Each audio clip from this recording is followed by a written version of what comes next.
உள்ளதை உள்ளதென்றும் இல்லதை இல்லதென்றும் சொல்லுங்கள் என்று சொன்ன நம் கருணாமூர்த்தியான இயேசு கிறிஸ்துவின் திருநாமத்தினாலே உங்கள் அனைவரையும் நான் வாழ்த்துகிறேன்.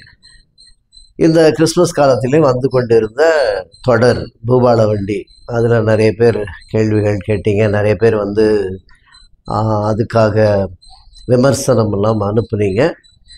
அதில் குறிப்பாக ஒரு சிலர், அதாவது குற்றம் பிடிக்க வேண்டும், எப்படியாவது குற்றம் பிடிக்கணும் அப்படின்னு சொல்லி ஒரு சிலர் ஞானவான்கள், இன்னொரு சிலர் எப்படின்னாக்க திருடனை விட்டு நயலை பிடிக்கிறன்ற மாதிரி என்ன சொல்ல வரான், இது மூலமாக என்ன சொல்ல வருகிறோம், யாருக்கு எதை சொல்ல வேண்டும் என்பதற்காக இல்லை, இந்த கிறிஸ்மஸ் பண்டிகையினுடைய அந்த அடித்தளமாய் நாம் சிந்திக்க வேண்டியது என்ன அப்படின்றதெல்லாம் விட்டுட்டு மற்ற காரியத்தெல்லாம் பேசுகிற மாதிரி இப்படியெல்லாம் கூட நிறைய சில அதிமேதாவிகள்லாம் வந்து அனுப்பியிருந்தீங்க. அதில் பார்த்தேன். அதில் முக்கியமாக ஒரு விஷயம் என்னென்னா, ஒரு சின்ன கதை ஒன்று சொல்லணும்னு நினைக்கிறேன். அது என்ன பாருங்களேன், பஸ்ஸில் வந்து ஒரு அப்பாவும் பையனும் போயிட்டுருக்காங்க.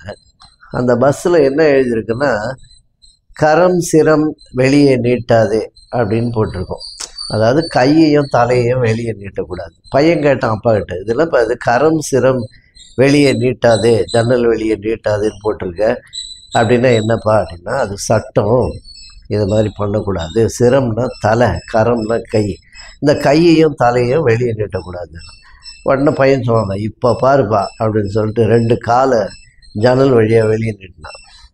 அந்த மாதிரி இங்கே நான் சொல்கிறது என்ன அப்படின்றது இல்லாமல் கரெக்டாக மேய்ப்பர்களுக்கு நற்செய்தி அறிவிக்கப்பட்டது அப்படின்னு சொல்லும்போது, மேய்ப்பர்கள் எங்கே குளிர் காஞ்சாங்க அப்படிலாம் இல்லையா, அவங்க மந்தையை தானே காத்துக்கிட்டு இருந்தாங்க. இப்போ அதுவாக முக்கியம்? இப்போ நான் அதை சொல்ல வரலை. நிறைய பாரம்பரிய செய்திகள் உண்டு, நிறைய ஆய்வாளர்கள் சொன்னது உண்டு.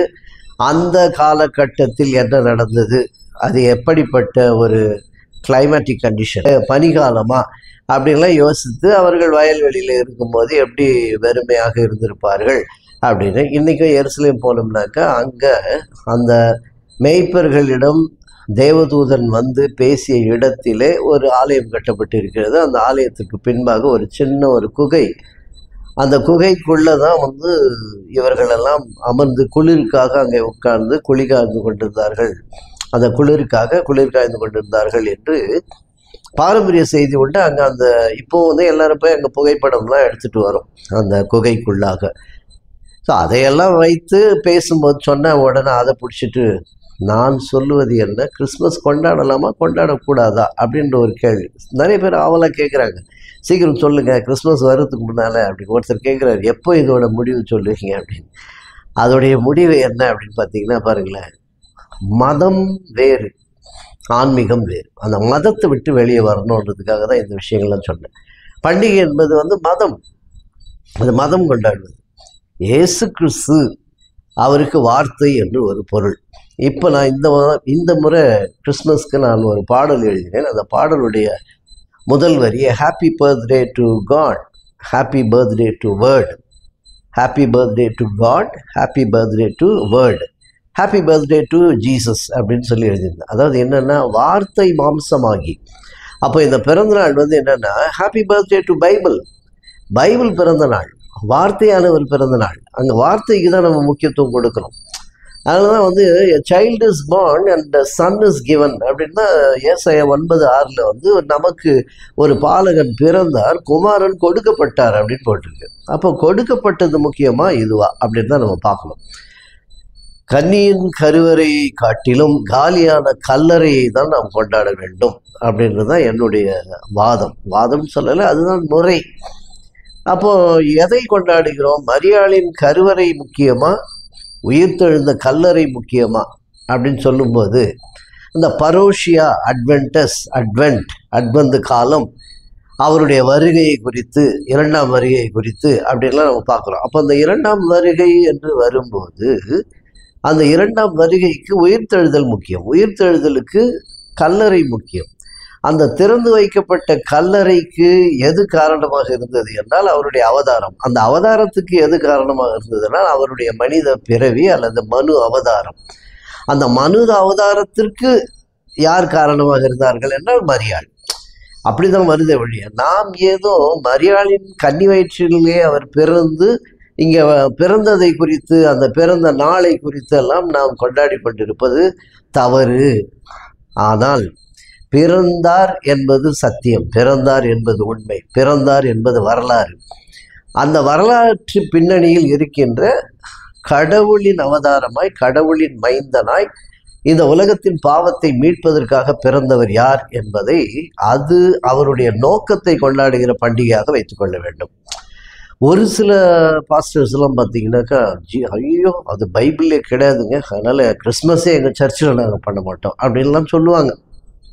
எனக்கு ஒரு பக்கம் வேடிக்கையாக இருக்கும். ஏனென்றால் என்னுடைய சின்ன வயசில் நான் சண்டே ஸ்கூல் விபிஎஸ்லாம் போன அந்த சர்ச்சில் வந்து ஃபாஸ்டிங் ப்ரேயரே வைப்பாங்க கிறிஸ்மஸ் அன்னைக்கு. பார்த்தீங்கன்னா சர்ச்சு பாதி காலியாக இருக்கும். அப்போ அவங்களுக்கே தெரியும் 1000 பேர் வர இடத்துல 500 பேர் தான் வராங்கன்னா 500 பேருக்கு அதில் உடன்பாடு இல்லை என்பதை தெரிந்த பின்பும் அதை பிடிவாதமாக கொண்டாடி கொண்டு இருந்தார்கள். நாங்களும் என்ன பண்ணுவோம், அந்த கிறிஸ்மஸ் அன்னைக்கு மட்டும் சிஎஸ்சி சர்ச்சுக்கு போயிடுவோம், அங்கே செலிப்ரேட் பண்ணிட்டு வந்துடுவோம். பண்டிகை அப்படின்னு எடுத்துக்கொள்ளும் போது மற்றவர்களுக்கு இடரலாக இல்லாத போக வேண்டும் என்பதும் ஒரு காரியம். அப்போ பாருங்களேன், நம்ம ஒரு சிலர் அந்த கிறிஸ்மஸ் கொண்டாடலாம், ஒரு சிலர் கிறிஸ்மஸ் கொண்டாடக்கூடாது அப்படின்னு பேசும்போது பிற சமயத்தில் உள்ளவர்களுக்கு அது மிகவும் குழப்பத்தையும் இடரலையும் உண்டாக்கும். ஓ, இவங்ககிட்டே இவ்வளோ பிரச்சனை இருக்கா, இவங்ககிட்டே இவ்வளோ குழப்பம் இருக்கா அப்படின்ட்டு இந்த டிவிஷன்ஸில் நிறைய பிரச்சனைங்க. அப்போ அவங்க பார்க்கும்போது என்னடா ஒருத்தர் பொட்டு வைக்கலான்றாங்க, ஒருத்தர் வைக்கக்கூடாதுன்றாங்க, ஒருத்தர் பூ வைக்கலான்றாங்க, ஒருத்தர் வைக்கக்கூடாதுன்றாங்க, ஒருத்தர் கலர் புடவை கட்டலான்றாங்க, இன்னொருத்தர் கட்டக்கூடாதுன்றாங்க. அப்போ இவங்களுக்குள்ளே இவ்வளோ பிரச்சனையா, ஒருத்தர் வந்து கிறிஸ்மஸ் கொண்டாடலான்றாங்க, ஒருத்தர் கொண்டாடக்கூடாதுன்றாங்க. இதெல்லாம் வந்து அவர்களுக்கு ஒரு இடரலை உண்டாக்குது. சத்தியத்தை அறிந்து கொள்வதற்கு தடையாக நாமவே இருந்து விடுகிறோம், நம்முடைய மதம் காரணமாக ஆகிவிடுகிறது என்பதுதான் நான் சொல்லணும்னு நினச்சேன். இப்போ யோசிச்சு பாருங்களேன், இது கிறிஸ்மஸ்ன்றது பைபிளே கிடையாது, இந்த தேதியே கிடையாது, ஆனால் நாங்கள் சர்ச்சில் கொண்டாட மாட்டோம். யோசிச்சு பாருங்களேன், ஒரு அட்மிஷனுக்கு போகிற, இல்லை ஒரு முக்கியமான ஒரு ஸ்கூல் அட்மிஷனோ அல்லது ஒரு அப்பாயின்மெண்ட்டோ டேட் ஆஃப் பர்த் இல்லைன்னா கிடைக்காது. அப்போ நம்ம என்ன பண்ணுறோம், அவங்களே ஒரு ஐடியா கொடுப்பாங்க, கோர்ட்டுக்கு போங்க, ஒரு வக்கீலை வச்சு ஒரு பாண்டு எழுதி அங்கே நீதிபதிக்கு முன்னால் போய் நில்லுங்க, ஜட்ஜு வந்து ஒரு கையெழுத்து போட்டு கொடுப்பாரு, அந்த தேதியை கொண்டாந்து இங்கே கொடுங்க.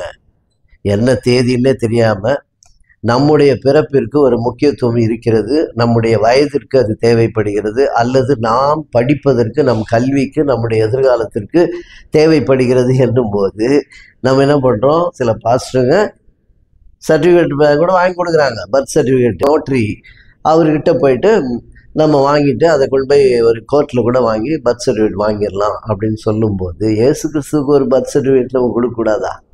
சத்தியத்தை சேருவதற்கு ஏன் அது 25ஆம் தேதியாக தான் இருந்துட்டு போகட்டுமே. ஏனென்றால் தேதிக்கு முக்கியத்துவம் கொடுப்பது அல்ல, ஏதோ ஒரு டேட் தேவைப்படுது செலிப்ரேட் பண்ணுறதுக்கு. அப்போ அந்த டேட்டை வச்சுட்டு இருக்கோம். அது நம்மளுடைய மூதாதையர்கள் கொண்டு வந்தாங்க, பல கணக்குப்படி. ஒரு சிலர் அதை நிரூபிக்கிறார்கள், ஒரு சிலர் அதெல்லாம் நான் இந்த பூபால் வண்டியில் நிறைய உங்களுக்கு அந்த இன்ஃபர்மேஷன்ஸ்லாம் சொல்லியிருந்தேன். அப்போ அதெல்லாம் பார்க்கும்போது 25ஆம் தேதி என்பது தேதியை கணக்கிடுவதில்லை. அப்படி பார்த்தா நியூ இயர் மட்டும் நாங்கள் பயங்கரமாக செலிப்ரேட் பண்ணோம்னா நியூ இயர் கூட தவறு தானே. ரோஷ் ஹஷனா என்று சொல்லுகிற அந்த பண்டிகை, யூத பண்டிகையின் படி பார்த்தீங்கன்னா ஜனவரி 1 கிடையாது, 4 நியூ இயர் இருக்குது யூதர்களுக்கு. ஆக்சுவலாக நியூ இயர் செலிப்ரேஷன் 4 இருக்குது.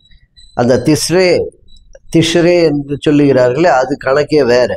யாத்திராமத்தில் வரும்போது அவங்க முதல் புது வருடமாக செலிப்ரேட் பண்ணுறது வேறு.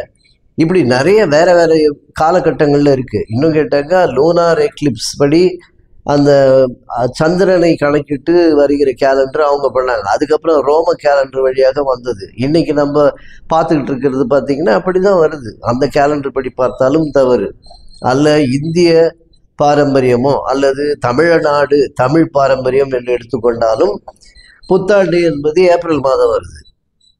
அப்போ நியூ இயர்ன்றதும் கூட நாம ஒரு நாளை உருவாக்கி கொண்டோம், அதுதான் உண்மை. அப்போ ஜனவரி 1 மட்டும் நம்ம கொண்டாடலாம், அது இன்னும் அப்படியே ப்ரூஃப் இருக்க மாதிரியும் இதெல்லாம் நாங்கள் கொண்டாட மாட்டோம். இப்படியாக நாம மற்றவர்களை குழப்பக்கூடாது. கடவுளிடம் வந்து சேர வேண்டும், உண்மையான கடவுள் யார் என்று அறிய வேண்டும். அவரை அறிவதற்கு அவர் சொன்ன சத்தியத்தை சென்று நாம் அறிவிக்க வேண்டும். அது அவர்களுக்கு சேருவதற்கு எதெல்லாம் தடையாக இருக்கிறதோ அதை நீக்கி கொள்ள வேண்டும் என்பதுதான் என்னுடைய தாழ்மையான ஒரு வாதம். அதனால் செலிப்ரேட் பண்ணலாம், டூ செலிப்ரேட் கிறிஸ்மஸ், நல்லா கொண்டாடுங்க. அது ஏனென்றால் அது நம்முடைய குடும்பம், நம்முடைய குழந்தை, நம்முடைய மகிழ்ச்சி சந்தோஷத்திற்காக கொண்டாடுவது அல்ல. அவர் ஈவாக கொடுக்கப்பட்டார். கிறிஸ்மஸ்னால கிஃப்ட்டு தான். அந்த கிஃப்டை யாருக்கு கொடுக்கணும்? கிறிஸ்மஸ் எதற்கு என்பதை தெரியாதவர்களுக்கு கொடுக்க வேண்டும். அவர் ஈவாக பிறந்தார் என்பதை தெரியாதவர்களுக்கு கொடுக்க வேண்டும். அப்போ கிஃப்ட்ஸ் எல்லாம் வந்து நம்ம யாருக்கு கொடுக்க போகிறோம்? கிஃப்ட்ஸ் எல்லாம் வந்து யாருக்காக வாங்க போகிறோம்?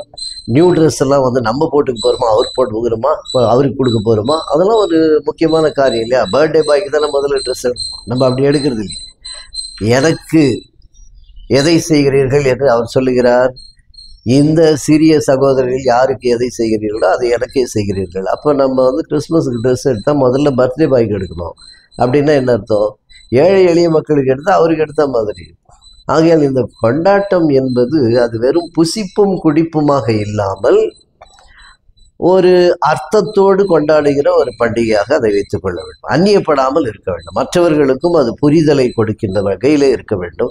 அவர் பிறந்ததின் நோக்கத்தை அறிவிப்பதற்கு இதை ஒரு கருவியாக பயன்படுத்தி கொண்டு நிச்சயமாக கொண்டாடலாம். அவர் பிறந்தது இறப்பதற்காக என்கின்ற ஒரு எண்ணத்தை மனதில் வைத்து கொள்ள வேண்டும். அதுதான் ரொம்ப முக்கியம். அதனால் இந்த பர்த்டே அப்படின்றது வந்து இந்த பிறந்தநாள், அவருடைய பிறந்தநாள் என்பது என்று எடுத்துக்கொண்டால் வேறு விதமான சிந்தனையில் வரும்போது, கிழிந்து போன திரை, இரண்டாக கிழிந்த திரைச்சீலைக்கு நாளை பிறந்த நாள், அவரை நெருங்குவதற்காக திறந்து வைக்கப்பட்டிருக்கிற கல்லறைக்கு பிறந்த நாள், அப்படிதான் நம்ம எடுத்துக்கணும். வார்த்தைக்கு பிறந்த நாள், அந்த ஜீவனுள்ள வார்த்தை இந்த உலகத்திலே மாம்சமாக வந்ததே அதனுடைய பிறந்த நாள். அந்த பிறந்த நாளை கொண்டாட ஏதோ ஒரு தேதியை நம்ம சூஸ் பண்ணி வச்சுருக்கோம் அப்படின்னு சொல்லிட்டு யாருக்கும் இடரல் இல்லாமல் நாமும் மகிழ்ச்சியாக இருந்து மற்றவர்களுக்கும் மகிழ்வை கொடுத்து, அது மாத்திரமல்ல அவர் இந்த உலகத்திற்கு வந்தது எதற்கு என்று சொல்லுகிற அந்த நற்செய்தியை சொல்லுவதற்கு பயன்படுத்தி கொள்ளும்